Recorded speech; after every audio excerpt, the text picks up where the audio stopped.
Përshëndetje dhe mirëmbrëma të gjithëve dhe mirë se erdhët në një episod tjetër të emisionit Mbi të Vërtetat. Një emision ku përpiqemi të zbulojmë anën e padukshme, atë pozitive, të njerëzve dhe emocioneve që na frymëzojnë. Falënderimit të veçanta për të gjithë ju që na ndiqni çdo javë dhe na shkruani me dashuri. Mbështetja juaj është arsyeja pse çdo bisedë këtu bëhet më e vërtetë dhe më e ndjerë. Sonte kam kënaqësinë të kem në studio një artist që publiku e njeh për zërin e tij të veçantë, për emocionin që përcjell në çdo këngë dhe për ndershmërinë me të cilën ka ecur në rrugën e muzikës shqiptare. Ai është Frank Ibrahimi, një këngëtar që di të prek shpirtin e dëgjuesit, një artist që nuk ndjek modën, por e krijon atë me stilin e tij. Frank, shumë faleminderit që sonte je këtu me ne. Faleminderit për ftesën, është kënaqësi. Faleminderit. Do të nisim me pyetjen e parë. Si nisi rrugtimi yt muzikor? A vinte nga familja, rrethi apo ishte një vendim i pastër personal? Nuk kam pasur ndikim faktikisht nga familja, është një vendim personal që buronte si në formë pasioni që në vegjëli, domethënë edhe më pas u avancua dhe u zmadhua brenda meje derisa në momentin e caktuar dhe kur erdhi tamam rradha ime për të luajtur gurin e shahut, domethënë ishte vendimi që u mor definitiv për të vazhduar në këtë rrugtim.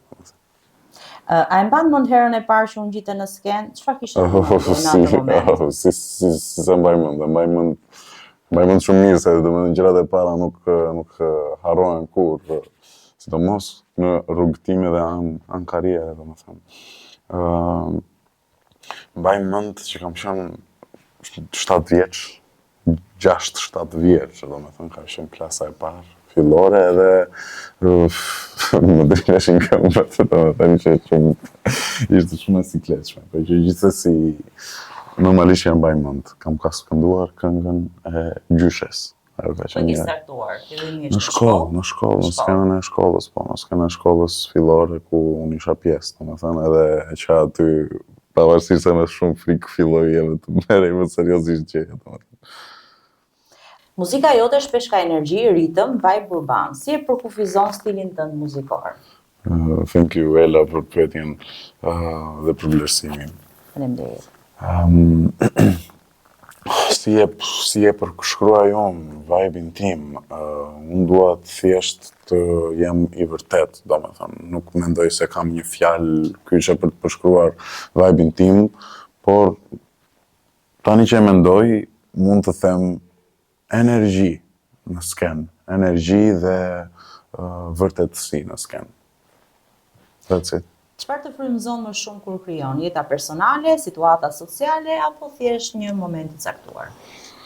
Mendoj që nuk ka një rregull për frymëzimin, domethënë nga ku mund ta marr frymëzimin. Janë të gjitha këto që sapo përmende, domethënë pjesë që ndikojnë në një krijim të mundshëm, si eksperiencat personale, si ngjarje sociale normalisht, sepse jemi pjesë e një komuniteti edhe si komunitet, domethënë, edhe si shoqëri, domethënë, përgjithësi i vuajmë të gjitha, i përjetojmë të gjitha dukuritë edhe ndodhit e shoqërisë bien mbi çdo prej nesh, domethënë, edhe në një moment apo në një tjetër do gjesh edhe veten, edhe nga ku do marrësh edhe pse jo frymëzim, domethënë, nga këto dukuri. Kështu që një mix i të gjithave, varet cilat godet më së shumti në momentet caktuara. Cili një këngë e jotja? Fillon nga teksti apo nga melodia? Bukur. Ka momente që fillon nga teksti, ka momente që fillon nga melodia, ka momente që fillon nga notat e kitarës, ka momente që fillon nga notat e pianos. Nuk ka një rregull, do thoja, për të bërë një vepër, domethënë. Unë që kam krijuar disa herë, edhe kam ndërhyrë disa herë në materialet e mia, domethënë, di të them që po, kam pasur raste që jam frymëzuar si nga teksti dhe nga melodia. Në muzikë jeton sfida. Në karrierën tënde, cila ka qenë sfida më e madhe? Mendoj që deri tani është pak herët për të folur, po gjithsesi me modesti do thoja që jam pjesë e zhanri paksa në hije këtu në Shqipëri dhe në tregun muzikor shqiptar. Thoja që bërit muzik rock edhe me mbase muzik pak jo domosdoshmërisht komerciale, është një sfidë në vetvete goxha e madhe. Ke pasur bashkëpunime dhe si zgjedh artistët me të cilët ti dëshiron që të kesh një performancë në lidhje? Bashkëpunime deri më tani kam pasur vetëm në anë muzikore dhe krijimtarie dhe jo anë artistrie për të ndarë një material me një artist tjetër. Bashkëpunimet e mia vijnë vetëm anë kompozimi, unë bashkëpunoj me muzikantat me cilët luaj në band dhe performojmë live, shokët e mi, James Ruka, Erbys Abdyli, Roland Dona, me ta bashkëpunoj për të... Përshëndesim patjetër. Me ta bashkëpunoj për të kompozuar, domethënë shpeshherë kitara e Jamesit frymëzon meloditë e mia dhe më pas meloditë frymëzojnë tekstin dhe anasjotas.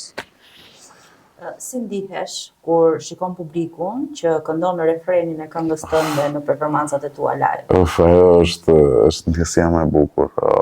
Ela, domethënë më ka ndodhur në disa raste dhe është ndjesia më e bukur. Mendoj që një artist mund të përjetojë në skenë, domethënë sidomos një artist që shpalos veprat e veta në skenë, domethënë është me të vërtet një nga ndjesitë më të bukura kur sheh që njerëzit e kanë përqafuar, e dashurojnë, e duan materialin që ti ke nxjerr në skenë, domethënë. Sot shumë artistë përballen me presionin e rrjeteve sociale. Si balancohet jeta e artistit dhe ajo e njeriut privat? Është vështirë të dhahet. Ka vështirësitë e veta, po një vështirësi është e menaxhueshme, sidomos shqyqyr zotit, unë ende në këtë stadin tim, domethënë në të karrierës e menaxhoj edhe nuk e di se si mund të shkoj më vonë, por gjithsesi është e rëndësishme që të ruajnë balancat nga jeta personale dhe ajo publike, domethënë. Po punon aktualisht për projekte të reja? Po, kam disa projekte të reja edhe janë punë e sipër përdor shpesh si fjali këtë që të konkludoj të gjitha projektet, domethënë. Ka këngë që për ty ka një kuptim të veçantë?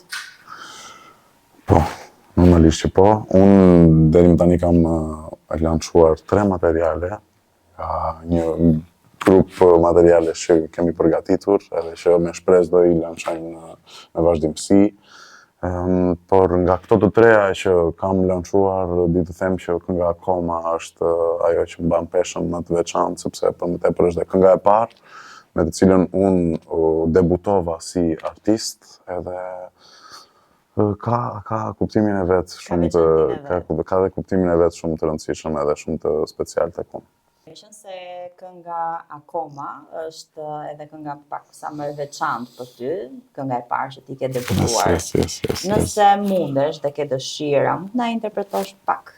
Po, pse jo, patjetër me kënaqësi, se unë kam kënduar, domethënë një nga refrenet që mua më ka goditur më shumë ti, domethënë edhe që për mua ka më shumë kuptim edhe ajo tingëllon kështu. Ti më le krejt në vetmi, ti më le pa dashuri, akoma të kërkoj, akoma të kërkoj. Ti më le krejt në vetmi, ti më le pa dashuri, ku jetani se di, të dua vetëm ty tani, me ty në pafundsi. Shumë faleminderit. Kjo ishte një dedikim apo? Është një këngë që e kam shkruar nga ndjenja personale, kështu e kam përkufizuar për herë dhe kështu do vazhdoj ta përkufizoj për vetë. Çfarë këshille do t'u jepje të rinjve që duan të hyjnë në muzikë sot? Të kenë besim të vetja, është e rëndësishme që ne si shoqëri shqiptare kemi artista të rinj, kemi shpirtra të rinj që guxojnë edhe që dashurojnë muzikën dhe duan ndërrojnë të bëjnë përpara në muzikë. Më thonë dhe normalisht unë i këshilloj që të kenë besim te vetja, mos të dorëzohen edhe t'i japin sadopak ngjyra asaj ëndrrës së vet, domethënë. Normalisht brenda konceptit tim edhe botës time artistike është e rëndësishme që të ruajnë identitetin e tyre dhe mos të transformohen apo të dalin nga vetja më tepër nga ata nga çndrojnë vetë artistët, po gjithsesi është e rëndësishme që të kenë besim te vetja dhe t'i japin drejtim ëndrrës së tyre edhe pasionit të tyre, sepse muzika është për her pasion, domethënë. Frank, sa suportojnë artistët e rinj sot? Sa e vështirë është? Shumë e vështirë. Nuk suportojnë shumë dhe nuk është një industri ose një treg që ka hapësira të pafundme për të gjithë artistët e rinj, domethënë. Edhe normalisht si një treg që mbase është i vogël, kuptohet në Shqipëri, nuk është shumë premtues për të gjithë, domethënë, kështu që këtu qëndron dhe vështirësia edhe të ndërmarrit një vendim për të vazhduar rrugtimin muzikor ose jo. Ti vetë, të ardhmen tënde, si e shikon në skenë? E shoh në skenë, këtë di të them që e shoh të ardhmen në skenë, do vazhdoj të guxoj, të investoj dhe të interpretoj materialet që unë ndjej në skenë. Nuk di të them më tepër sepse e ardhmja nuk e di se çfarë mund të sjelli, po di të them që do luftoj për të qenë në skenë, domethënë edhe aktiv në skenë, sepse është gjëja që dua të bëj në jetë. Si e ke përjetuar rritjen tënde artistikisht nga fillimi, nga hapat e para deri më tani? Sa pyetje e bukur. Kam përjetuar në një mënyrë konstante, do thoja, në një mënyrë që është ka ardhur me një progresion konstant, le të themi. Ka pasur vështirësitë e veta edhe ndryshimi im artistik, sepse kur futesh në fillim në skenë të duket vetja sikur you got it all, e kupton, edhe sikur i di të gjitha, dhe sikur je më i miri një moment, sidomos kur fillon një kompeticion si një talent show kombëtar, në një televizion kombëtar, në të cilin unë kam marrë pjesë, edhe të duket vetja sikur je Superman, pastaj me kalimin e kohës e kupton që you're nobody edhe you have to work hard. Do të ktheva totalisht në anglisht, po duhet të punosh fort për të qenë dikush, domethënë, edhe duhet aty kupton se sa shumë nevojë ke të rritesh artistikisht, edhe më pas progresioni edhe rritja artistike mund të ketë ato vështirësitë e veta, luhatjet që shoqërohen me situata jo të këndshme emocionale e gjitha, domethënë, por e rëndësishme që ndihem mirë nga rritja artistike sot, që flasim edhe që kam një synim përpara që më bën të mendoj se do kem akoma më shumë rritje artistike, domethënë, edhe më shumë punë përpara për të rritur ende si artist. Në një këngë, për ty çfarë është më rëndësishme? Teksti, melodia, apo interpretimi? Çfarë shikon ti që ka më shumë pesh? Unë do thoja që më shumë se sa teksti, melodia apo interpretimi është një bashkësi komponentesh, është i gjithë materiali final, domethënë. Më shumë se sa tekstin vetvete do thoja është tema që trajtohet e këngës. Melodia është shumë e rëndësishme, është një komponent që unë si artist e preferoj shumë, një melodi e bukur i bën njerëzit të gjejnë veten më shpejt, të ndjejnë më shpejt materialin edhe të emocionohen, domethënë në kollaj me këngën dhe materialin, domethënë. Dhe orkestracioni është një element shumë i fortë i këngës, domethënë edhe i projektit, sepse sepse i jep kuptim, mendoj, asaj çfarë ti trajton. Orkestracioni, notat e veçanta instrumentale japin tamam kuptimin e duhur. Një orkestracion ka fuqinë ose ta ngrëri këngën ose ta uli, domethënë, kështu që prandaj është i rëndësishëm. Me pak fjalë, janë të gjithë komponentët shumë të rëndësishëm, nuk do veçoja një, të them të drejtën, kam të vështirë të veçoj një komponent. Në këngët e tua, në përgjithësi, çfarë mesazhi do të përcjellësh më së shumti? Në këngët e mia dua të përcjell mesazh vërtetësie. Nuk ka të bëj tem dashurie, tem I don't know, tem sociale, tem politike, tem inkurajuese, tem që ka të bëj me vetbesimin apo me çfarë do lloj ndjesie, unë dua që ajo çfarë trajtohet të jetë e vërtet, domethënë, sepse vetëm po ishte e vërtet mund ta arrijë ashtu siç duhet tek publiku, mendoj unë. Si zgjedh klipet dhe vizualet? I mendon vet apo bashkëpunon me regjizor të Për pjesën e klipeve edhe të vizualeve kam shumë të nevojshme që të bashkëpunoj me një regjizor, sepse it's not my field, nuk është fusha ime edhe nuk mund të hiqem sikur jam një shqiptar aty që nuk jam, edhe kam patjetër nevojën e një profesionisti për të më nxjerr diçka që ja vlen, domethënë, edhe për ta nxjerr atë klipin ashtu siç duhet. A ke pasur momente që mund të kesh qenë i trishtuar për në një situatë të caktuar dhe ndoshta do të duhej që të dilje të buzëqeshje, të këndoje, të argëtoje njerëzit. Vetë ke përjetuar këtë gjë në skenë? Nuk do thoja domosdoshmërisht i trishtuar, por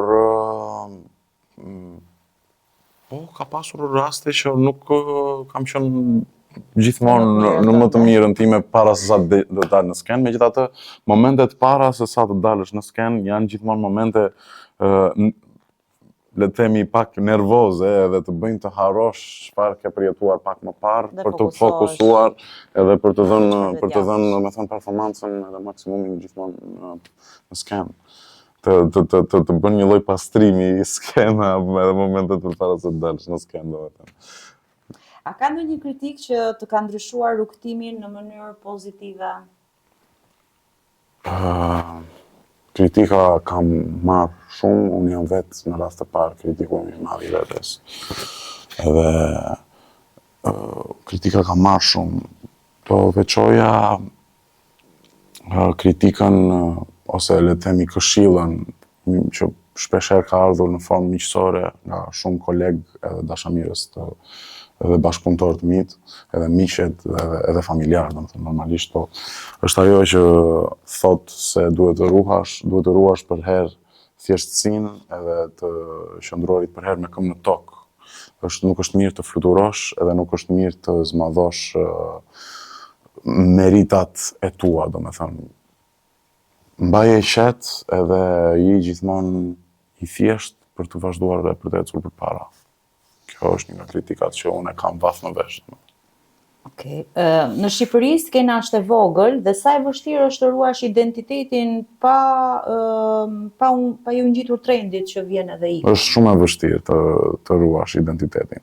Sidomos në një industri ku muzika komerciale, le të themi muzika që shitet më së shumti, se këtë kuptim ka fjalën vetvete, muzikë komerciale, muzikë që shet më së shumti është një muzikë që duket sikur nuk është muzikë, e kupton? Edhe është e vështirë të mos e përqafosh këtë trend, domethënë, në një pikë të caktuar të karrierës tënde. Dhe normalisht kjo të bën të humbasësh identitetin. Ndaj edhe ruajtja e identitetit është e rëndësishme edhe shumë e vështirë për një artist në tregun e sotëm muzikor. Është e bëshme megjithatë, është e bëshme. Çdo artist dhe zgjedh ta ruaj ose jo identitetin e vet, domethënë. Unë jam fans i originalitetit edhe preferoj që të ruaj identitetin më shumë se çdo gjë, mendoj. Më shumë se famën. Më shumë se çdo gjë, po. Po, më preferoj që ta ruaj veten time edhe ta quaj si Franku, jo si Tregu, nëse ka kuptim, domethënë. Po. Nëse do të kishe mundësi që të kishe një bashkëpunim me një artist ndërkombëtar, cili do të ishte ai? Me një artist ndërkombëtar. Po. Unë jam tip që dëshirat e mia nuk i zgjeroj më shumë nga mundësitë e mia. Domethënë normalisht i kam dëshirat, por preferoj t'i mbaj sa më thjeshtë, domethënë nëse nuk i kam mundësitë, nuk e çoj dëshirën time aq larg, nuk e ngres tekën aq shumë. Po që në ëndër e sipër mund të them se do doja të kisha një bashkëpunim me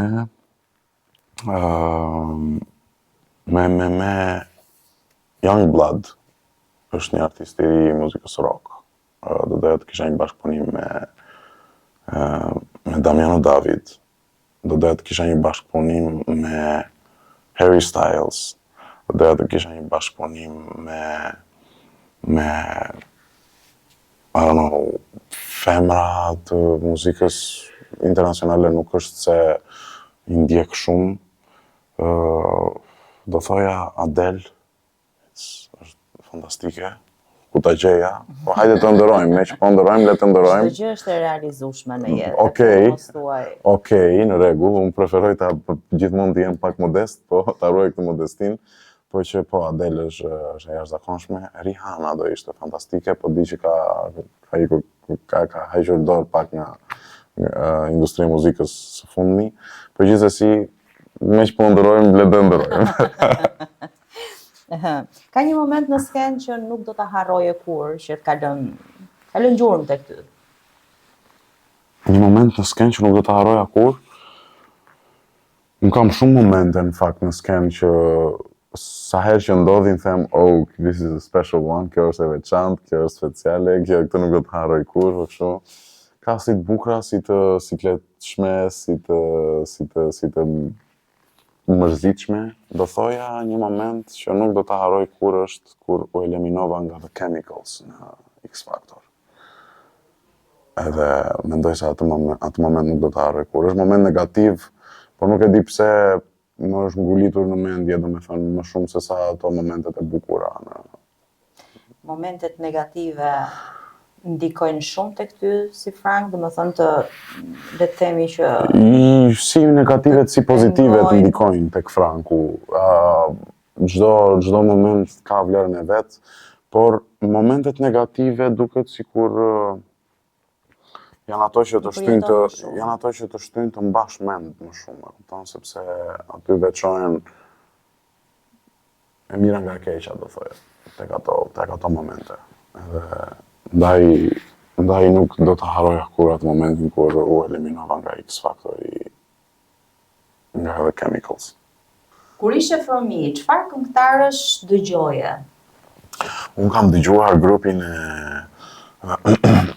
artistëve që ishin në vitet 80, në vitet 70, në vitet deri në fund vitet 90, domethënë në mod, sepse siç e thash më parë, Imat ka sjell një diskografi të jashtëzakonshme të atyre viteve në shtëpi që në 95-ën. Edhe që në atë kohë, domethënë, albumet e shumta ekzistojnë ende në shtëpi, edhe unë me ato muzikë jam rritur. Do veçoja AC/DC, grupi Pink Floyd, The Rolling Stones, Queen, Scorpions, Michael Jackson, Elvis Presley, Eric Clapton, Phil Collins, sa shumë që janë, Eddie Van Halen is one of them too.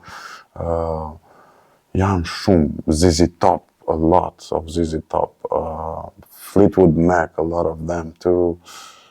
Shumë artistë, nëse më pyet, për mua nuk është se ka David Coverdale, arrobat apo mendja, është një tjetër artist që tek unë ka influencuar fort me grupin e tij Whitesnake, si dhe me grupin Deep Purple që ka pasur bashkëpunim një periudhë të mirë kohore. Guns N' Roses, oh my god, nuk janë shumë artistë që unë i kam dëgjuar edhe i kam studiuar deri diku, domethënë se tani unë kam tjetër, domethënë kuptohet, kam tjetër regjistër edhe aftësi interpretuese anë vokale nga ata dhe normalisht. Po që janë shumë artistët atyre viteve kryesisht, po.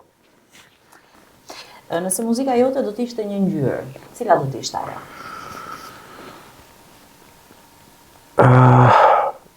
Nëse muzika ime do ishte një ngjyrë, do ishte ngjyra ime preferuar, ajo e kuqja e ndezur në portokalli. Është një kuqe që më josh shumë kur e shoh. Më duket shumë e zjarrt, domethënë edhe shumë pasionante si ngjyrë. Edhe ajo do ishte, besoj, ngjyra që do më karakterizonte edhe mua si artist, edhe si muzikant. Ke ndonjë shprehje që përdor shpesh? Në live-et e mia, në aktivitetin tim muzikor, apo në jetën në përgjithësi? Në jetën tënde në përgjithësi. Në jetën time në përgjithësi, një shprehje që përdor unë shpesh, take care and stay safe, do thoja unë që e përdor shpesh sa herë që përshëndetem me njerëzit. Nëse pastaj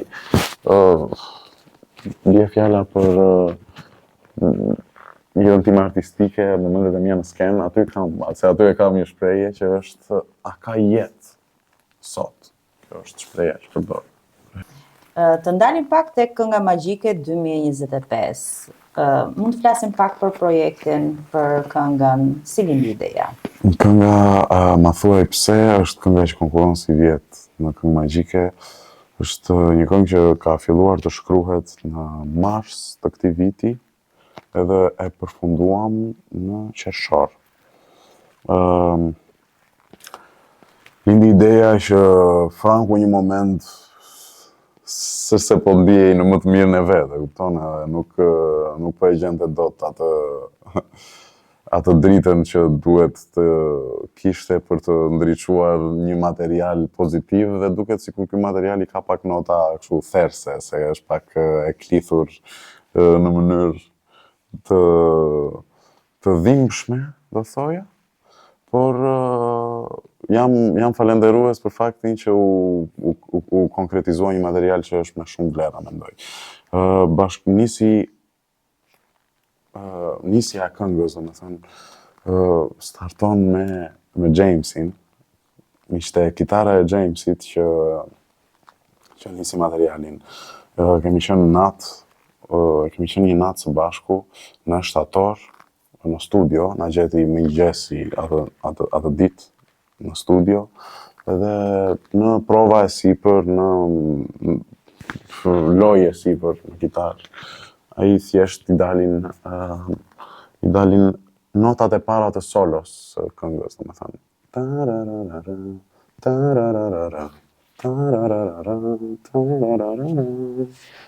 Edhe sa e lozi, unë i thash, what the fuck i thash, kjo ishte një perl, këtë e dua patjetër edhe këtë do ta bëjmë këngë, i thash.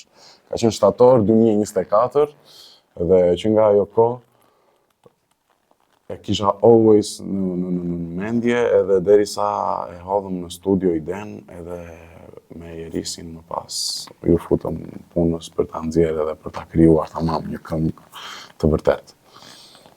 Është një këngë që ka vlerë për mua, ma thuaj pse, kështu që do ketë për herë vlerë, mendoj. Është për të gjithë ata që e duan ta përqafojnë veten, kanë nevojë për veten e tyre në momentet të caktuara, edhe është për të gjithë ata që nuk duhet ta dorëzojnë veten. Ky është mesazhi im për këtë këngë, domethënë. A mund ta kemi ne kënaqësinë të dëgjojmë pak nga kënga? Ti kalon dhimbjen në vetmi, pa fjalë, pa gërsi, lufton në veshje vetëm në lot.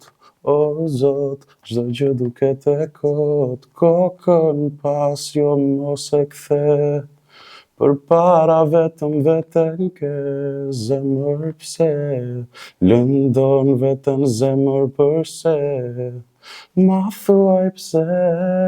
Dhe kështu mbyllet refreni me Clithman, ma thuaj pse, që theret pse, do me thënë, lëndon veten. Shumë e bukur. Thank Dhe you so të urojmë much. shumë suksese. Faleminderit shumë, faleminderit. A të ka ndodhur ndonjëherë të harrosh tekstin në skenë? Sa herë është detyra Si ime, e kalon është profesioni im të harroj atë tekstin. Është profesioni im të harroj tekstin në skenë, domethënë kjo është detyra ime. Nëse çunat kanë detyrat e tyre, detyra ime si frontman i grupit, domethënë është të harroj tekstin. Si e kaloj? E kaloj me një buzëqeshje. Me një buzëqeshje dhe rregullon gjithçka. Me një buzëqeshje me dashuri ndaj çunave, domethënë më falni që sapo e menderosa punën. Cila është kritika që të ka lënduar më shumë?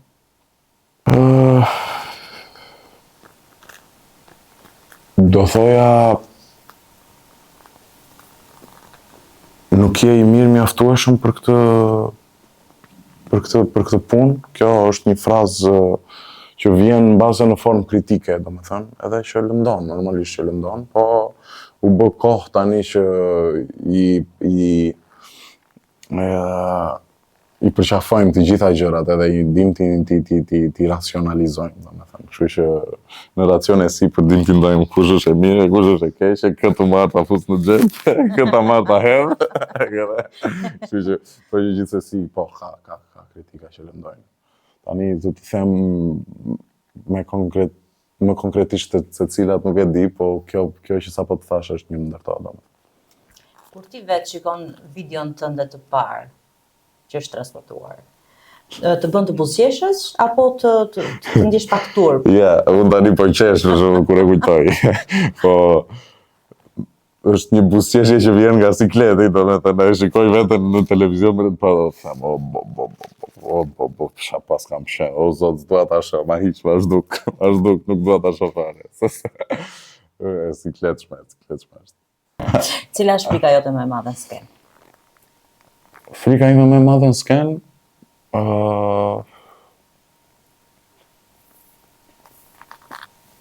nuk po them se do stonoj, se tani ajo është pjesë e profesionit tonë.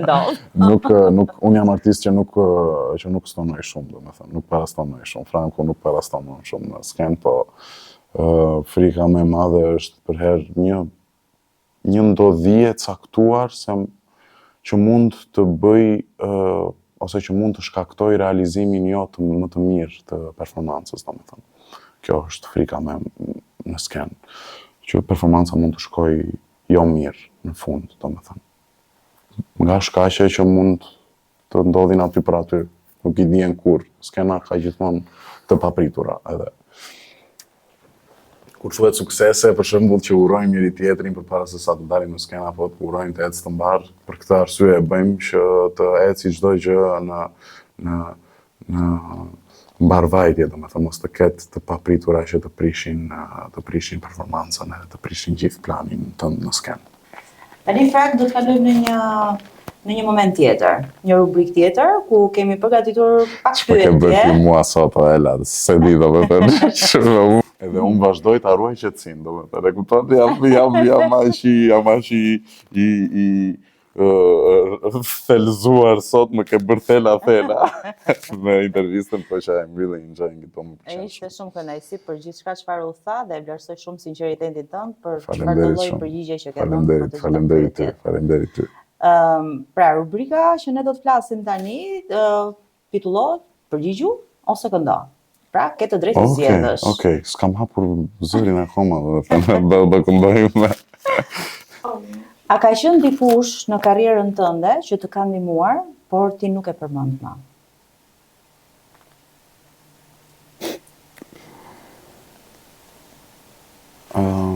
Po.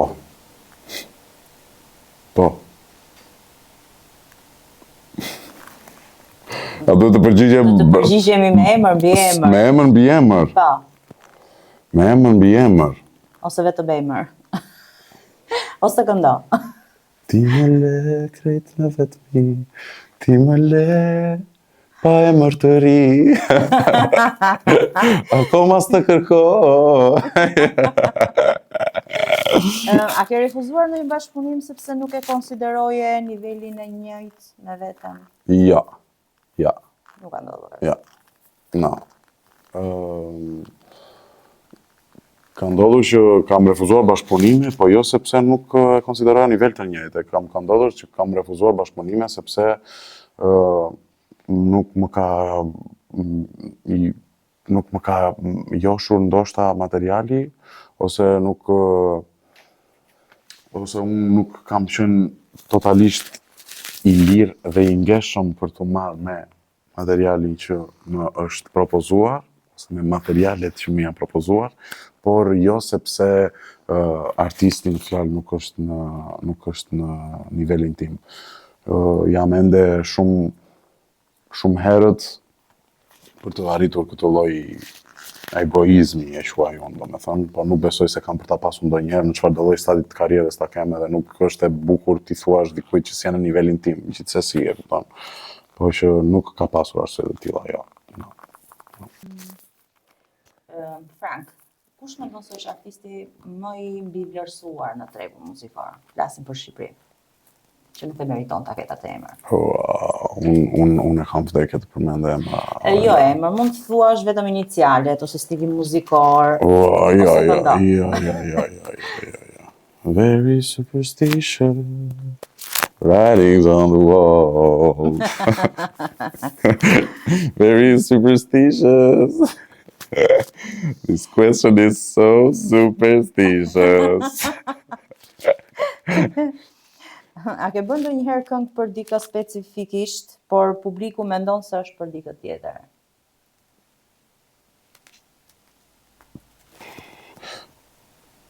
Publiku nuk besoj se di ndonjëherë ndonjë gjë nga çfarë shkruaj unë apo jo, por po kam shkruar këngë lidhur me veten time, do e quaja gjithmonë, lidhur me anën time personale. Tani, nëse do më pyesje kush është ajo, ose kush është personi, domethënë, në rregull, atëherë s'më duhet të këndoj i bie. Okej. Cili ka qenë vendimi yt më egoist në karrierë?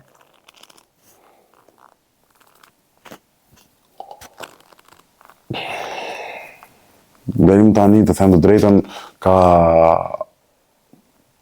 disa momente që janë egoiste, domethënë, në rrugtimin tim. Unë i quaj të tilla, se mbase nuk janë në thelb, po më është dashur që të tregohem hera herës i tillë, domethënë, për të marrë vendime të caktuara, po të duhet një vendimi sakt, domethënë.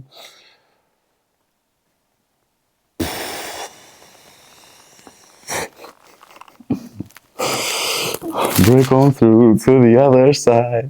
Break on through to the other side. Break on through to the other side. Nuk do t'rregoj asnjë gjë nga këto. Nuk dua të tregoj, Zgjedhja jote, kështu që kam repertor mjaftueshëm për të kënduar. Ne dëgjojmë që të këndosh. Në rregull jemi. A ka ndonjë këngë që e ke nxjerrë vetëm për famë? Ja, nuk ka. A ka ndodhur ndonjëherë të ngrihesh nga skena i zhgënjur në publiku? Po. Ka ndodhur. Tek X Factor? Ja. Në X Factor ka qenë çdo gjë perfekte, domethënë aty tamam kemi jetuar një ëndër, edhe prandaj edhe e thash më përpara që dukej sikur ishim supermena, domethënë se ishte çdo gjë perfekte. Nuk ka ndodhur në X Factor, ndodh për live-et, ndodh shpesh që nuk është publiku që pretendoj unë ose që dua unë, domethënë sepse është ambienti i tillë, mbase fryma e lokalit, mbase apo e eventit, jo domosdoshmërisht lokalit. Fryma e eventit nuk ngjit, nuk bën. nuk bën. Na ndodh të gjithëve. Ai që thot nuk ka ndodhur gënjen. Kështu që shumë e thjeshtë. Cila është xhelozia më e madhe që ke ndjerë në këtë treg, në këtë industri? Xhelozia më e madhe Po, që kam ndjerë unë si Fran, si Frank. nuk ndjej xhelozi fare, të them të drejtën. Nuk kam pas ndjerë. Kam ndjerë zgënjime, po jo xhelozira. Jo, never xhelozi kur. Nuk di të them, nuk kam ndjerë xhelozi ndonjëherë. Dhe pyetja e fundit, dhe t'i vëm kapakun sa interviste. Kush e ka bërë intervistën? Pyetja e fundit. Nëse do hiqe një artist nga skena për të pasur më shumë vend vet, cili do të ishte ai? Që do ta eliminoje? Ti kalon dhimbje në vetmi, pa fjalë, pa gërsi, lufton në heshtje vetëm në lot. Tua, disa të vërteta, sepse edhe emisioni është mbi të vërtetat, janë shumë vështira të thuan. Është më mirë që Është më mirë që disa të vërteta t'i mbajmë për vete, domethënë. Nuk është mirë të shprehet çdo gjë, mendoj. Është gjithmonë për hir të asaj vërtetësisë që unë kërkoj të mbaj, domethënë. Preferoj t'ia them dikujt në sy këtë gjë, edhe jo t'ia them, jo ta marr i vesh kështu publikisht, agresisht, në mënyrë publike, siç është edhe emisioni juaj që shfaqet dhe ndiqet nga të gjitha anët, domethënë. Nuk preferoj që të jetë kaq publike që jetë. ne të falenderojmë shumë Faleminderit ty, Ela. për këtë bisedë kaq të ngrohtë dhe të veçantë që kemi pasur në të gjithë këto episode. Faleminderit shumë, Ela. Është ndonjëherë ajo harmonia e ambientit ku po zhvillon intervistën ka shumë të bëjë, domethënë edhe ndonjëherë kjo qetësi në këtë akustik të lezetshme të bën të jetë një intervistë e mbarvajtur mirë, domethënë. Shumë faleminderit dhe të urojmë shumë suksese Suksesa emisionit në profesionin tënd. Ju ecë sa më mirë. Shumë faleminderit. Të nderuar miq, ky ishte episodi edhe për këtë mbrëmje. Ne do të shihemi në episodet e ardhshme. Deri më atëherë, shikim të këndshëm. Mirupafshim.